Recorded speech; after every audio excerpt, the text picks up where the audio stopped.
Քաղաքի խնդիրներին անդրադառնալով մենք տեսնում ենք, որ իրենց նոր գծանշումները ջնջվել են եւ հները ավելի լավ են մնացել, քան նոր գծանշումները։ Դրա փոխարեն օրինակ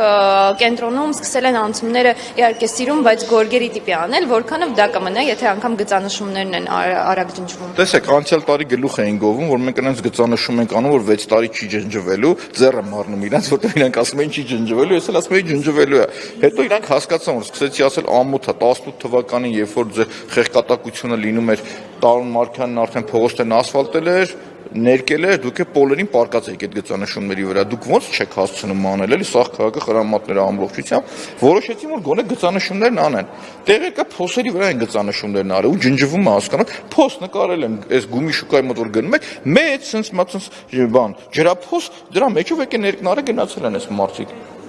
Իրանք դեռ ուզում են անել, որ ասֆալտի ճաղքերը կամ մնացածը չերվա 630 թե 660 միլիոն էլ անցյալ տարի ծախսել են բան գծանշումների վրա։ Այսինքն թվերը, որ ասում եմ, գժվում են իրանք, sense ընկնում են բաների մեջ, ցնցումների մեջ, բան, որտեվ կարդում տեսնում են, որտեղ ինչ խնդիր կա իրանք մոտ շատ ուղիղ, sense ասում այսի էսա, այս մեկն էլ էսա։